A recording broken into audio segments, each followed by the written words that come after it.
કેવળ જ્ઞાન સ્વરૂપને. એનાથી આ બધું જણાય છે, એને નહીં ઓળખવાનું. એ પોતાનું, એ પોતે નથી, પોતાનું નથી, પોતામાં નથી, અને પોતે એમાં નથી. એટલે આ તો ચોખ્ખું જ પરબ્રહ્મ ઓળખાય છે કે સર્વત્ર સદા સર્વમાં સર્વનું જ્ઞાન, કે જેનાથી આકાશથી પૃથ્વી રજે રજ જણાય છે, છતાં આ બધું એ જ્ઞાનમાં નથી, આ જ્ઞાન આ બધામાં નથી. તો એવું જે આકાશ જેવું સર્વથી ન્યારું જે કેવળ જ્ઞાન છે, એ જ પરબ્રહ્મ પરમાત્મા છે. બોલો, અનુભવાય? જ્ઞાનને, જ્ઞાનથી જે જણાય છે એની સાથે ના જોડો. જ્ઞાનથી દેહ જણાય છે, દેહ સાથે ના જોડો. જ્ઞાનથી વિષય જણાય છે, વિષય સાથે ના જોડો. જ્ઞાનથી આકાશથી પૃથ્વી આખો દ્રશ્ય પ્રપંચ જણાય છે, એની સાથે ના જોડો.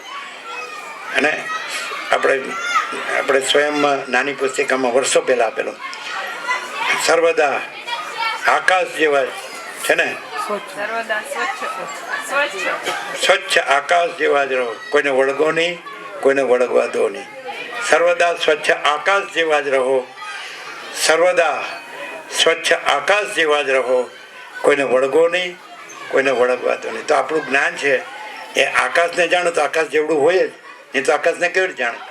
તો આકાશ અનંત સ્વચ્છ છે, તો આપણું ચૈતન્ય પ્રકાશ જ્ઞાન પણ અનંત સ્વચ્છ છે. તો આપણે અનંત સ્વચ્છ ચૈતન્ય પ્રકાશ જ્ઞાન છીએ, અનંત સ્વચ્છ ચૈતન્ય પ્રકાશ અનુભવ છીએ. એ જ આપણે એ પરબ્રહ્મ પરમાત્મા છે, પરમ જ્યોતિ અખંડ જ્યોતિ છે, પરમ ચિદાકાશ મહાચિદાકાશ પરમાકાશ છે. શબ્દ નથી, વિચારવાણી શબ્દ નથી, પરાપશ્યંથી મધ્યમાં વૈખરી નથી, પણ આપણે જે સર્વ જે જ્ઞાન છે એ ચૈતન્ય પ્રકાશ છે. તો એ પરમ ચિદાકાશ પરમ જ્યોતિ અખંડ જ્યોતિ છે. જ્ઞાન રૂપે પોતે સાચો પરબ્રહ્મ પરમાત્મા છે. દેહ રૂપે કોઈ સાચો નથી. એ તો દેહ દ્રશ્યમાં આવે. જે દ્રષ્ટા છે દ્રશ્ય નથી, જે સાક્ષી છે સાક્ષ્ય નથી, જે જ્ઞાન છે જ્ઞેય નથી. આ જ્ઞેય કહેવાય, જે જણાય છે તે. જ્ઞાનથી જે જણાય છે તે તો જ્ઞાન છે, અને જ્ઞેય નથી. જ્ઞાન જ્ઞેય નથી, જ્ઞેય જ્ઞાન નથી. જાણનાર જાણવાની વસ્તુ નથી, જાણવાની વસ્તુ જ્ઞાન નથી. સમજાય? પણ જ્ઞાન જો પોતાને, સમજાય છે ને, કોઈ પણ વિષય સાથે જોડે, એમાં પછી રાગ ને મોહ કરે, આસક્તિ કરે, તો એ વસ્તુ હોય ત્યાં સુધી ઠીક. એ વસ્તુ આગી પાછી થાય એટલે પછી પિત્તો ગયો, મજા બગડી ગઈ. સમજાય? એ અમે જોયેલું એકવાર જોયેલું. મેના માળીની કડી ખોવાઈ ગઈ, તે ભમ્યા જ કરે, મારી કડી મારી કડી મારી કડી. પણ એ ખબર ન પડે કે હું કડી નથી, હું ચૈતન્ય પ્રકાશ જ્ઞાન છું, હું દેહ નથી, હું કર્મેન્દ્રિય જ્ઞાનેન્દ્રિય નથી, હું મન બુદ્ધિ ચિત્તાંકાર નથી, હું પ્રાણ નથી, હું પ્રકૃતિ નથી, હું જીવ નથી, હું સ્ત્રી નથી, હું પુરુષ નથી, અને મારો સંસાર નથી. હું અનંત, કેવળ અનંત ચૈતન્ય પ્રકાશ પરમાત્મા છું. પણ ગુરુ કર્યા હોય, પણ જેવા ગુરુ હોય એવા ચેલા હોય પાછા. લોભી ગુરુ ઓર લાલચુ ચેલા, દોનો નરક મેં ઠેલમ ઠેલા. ઠેકાણું જ ન પડે. તો બસ મારા ગુરુ. હું ગુરુ થોડા ખોઈ ગયેલી કડી હોતી આપવાના હતા. અને આ તો ચૈતન્ય કડી છે, સીધું જ પોતાનું કેવળ અનંત ચૈતન્ય પ્રકાશ પરમાત્મા સ્વરૂપ સીધું જ મળે. ચૈતન્ય કડી કહેવાય. આ તત્વબોધ છે ચૈતન્ય કડી. કડી સમજો, લિંક. આ તત્વબોધ લિંક છે કે હું આ દેહ નથી, હું આ કર્મેન્દ્રિય જ્ઞાનેન્દ્રિય નથી, હું મન બુદ્ધિ ચિત્તાંકાર નથી, હું પ્રાણ નથી, પ્રકૃતિ નથી, એમાં પ્રતિબિંબ મારું છે ચિદાભાસ જીવ, એ હું નથી. અને હું પોતે જ પરમ ચિદાકાશ પરમ જ્યોતિ અખંડ જ્યોતિ છું. હું પોતે જ મહાચિદાકાશ સ્વયં પ્રકાશ સંપૂર્ણ પ્રકાશ છું. હું પોતે જ પૂર્ણ બ્રહ્મ અનંત તેજગણ અનંત ચિદગણ છું. હું પોતે જ પરમાકાશ કેવલ અનંત શુદ્ધ તેજગણ છું. હું પોતે પરમાકાશ અખિલ આત્મા પૂર્ણ બ્રહ્મ પરમાત્મા છું. પણ ક્યાંક બહાર નીકળીને દેહમાં આવીને પછી ક્યાંક સોનામાં ચોંટી ગયા, ક્યાંક ભોગોમાં ચોંટી ગયા, ક્યાંક સંસારમાં ચોંટી ગયા, ક્યાંક ઘરમાં ચોંટી ગયા, ક્યાંક પ્રજામાં ચોંટી ગયા. આ મારા છે, આ આપણા નહીં, આ તો બીજા છે. આ ભેદનો ભ્રમનો પાર. હું મારું મારી નાખે. હું આવે પછી મારું આવે. હું છે સંસાર વૃક્ષનું બીજ છે, અને મારું છે એ પછી થડ છે, અને પછી રાગ દ્વેષ છે, એ પછી ડાળા પાંખડા છે, બધા ડાળા પાંખડા. હું છે બીજ છે.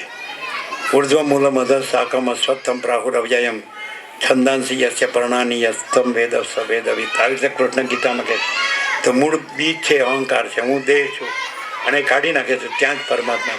રમણ એમ કે છે, રમણ કે જ્યાં અહંકાર નથી હોતો ત્યાં પરમાત્મા સ્વયં પ્રકાશ છે. જ્યાં અહંકાર હોય છે ત્યાં સંસારની અનેક વિવિધ વિચિત્ર વિકૃત ભ્રાંતિઓ થાય છે, અને જ્યાં અહંકાર નથી હોતો ત્યાં એ કેવળ અખંડ જ્યોતિ સ્વરૂપ પરમાત્મા સ્વયં પ્રકાશ છે. હું કેવળ અખંડ જ્યોતિ સ્વરૂપ પરમાત્મા છું. હું અમાપ સચ્ચિદાનંદ ઘન પરમાકાશ છું. હું કેવળ પરબ્રહ્મ અખંડ સચ્ચિદાનંદ છું. હું પોતે અનંતપૂર્ણ પરબ્રહ્મ છું, સ્વપ્રકાશ, સ્વયં સિદ્ધ, સ્વયં પ્રકાશ, સ્વયં પૂર્ણ સ્વસ્વરૂપ. અવિદ્યા, વાસના, ચિત્ત, અહમ, જગત છે જ નહીં. આ ભ્રમ કાંઈ છે જ નહીં. ભ્રમથી જુઓ તો આ બધું દેખાય. આ દેહ ને, સ્ત્રી પુરુષ ને, ઘર ને, ધન ને, પ્રજા ને, પ્રજાની પ્રજાને, હું તો મારું સારું રાગ દ્વેષ ને બધું દેખાય. પૈસા ને, ભોગો ને, સોનું ને બધું દેખાય. અને જો ચૈતન્ય પ્રકાશથી જુઓ, જ્ઞાનથી જુઓ, અનુભવથી જુઓ તો સર્વ પરમાત્મા છે, ભગવાન બધું છે. આકાશ જેવો આખો અનંત ચૈતન્ય પ્રકાશ છે. આ હું તો મારું સારું છે જ નહીં. કારણ કે આ બધું અસત અસાર ને દુઃખ છે, મિથ્યા ને નાશવંત છે, અને સ્વપ્ન જેવું ને ઝાંઝો ને જળ જેવું છે. બોલવામાં તો બધા બોલે, પાછા મરે તો આમાં જ. પાછા જે કાંઈ નથી એમાં મરે છે. એટલે જે પોતે જ પરમાત્મા છે જડતા નથી, અને જો પોતે જ પરમાત્મા છે એના ઉપર મરે તો અમર થઈ જાય. મીરાને રાજ્ય ભોગો લક્ષ્મી હતા, રાણો હતો, એ બધું કાંઈ નહીં. મેરો તો ગિરિધર ગોપાલ દૂસરો ન કોઈ, પ્રેમ આંસુ ડાર ડાર અમર બેલ કોઈ. અને સંસારીનું સુખ કાચું, પરણીને રંડાવું પાછું, તેને ઘેર સીધા જઈએ રે મોહન પ્યારા. પરણી હું પ્રીતમ પ્યારો, અખંડ સૌભાગ્ય મારો, રાંડવાનો ભય ટાળ્યો રે મોહન પ્યારા. આ બધા ભજન વાળા કે અમને જ ભજન આવડતા હશે. વસિષ્ઠને તો કાંઈ ન આવડે. પાયોજી મહિને રામ રતન ધન પાયો, ખર્ચો ન ખૂટે વાંકો ચોર ન લૂંટે, દિન દિન બઢત સવાયો, વસ્તુ અમોલક દી મોરે સદગુરુ, કૃપા કર અપનાયો. છે કે નહીં? એટલે પોતે જ પરમાત્મા છે, પોતે દેહ નથી એવું રમણ પોતે અનુભવીને પરમાત્મા રહીને તમે બધા પરમાત્મા છો એવો પ્રકાશ કર્યો. જ્યાં સુધી હું દેહ છું રાખો ત્યાં સુધી સંસારના બ્રહ્મમાં જ રગદોડાયા કરો. રાત દી રચ્યા પછી ચિંતા. વસિષ્ઠ કે છે રામને કે સંસારમાં શું છે? તો કે ભય, શ્રમ, શોક, મોહ, દુઃખ, મલિનતા, સંતાપ, અને પોતે જ પરમાત્મા છે એમાં શું છે? તો કે અનંત પ્રકાશ, અનંત આનંદ, અનંત શાંતિ, જે તમે અહીંયા પ્રત્યક્ષ અનુભવી રહ્યા છો. હવે પ્રસાદ થઈ ગયો તો કહેજો, પાછા વાર હોય તો કહેજો. પ્રસાદ થઈ ગયો? હા, અચ્છા. તો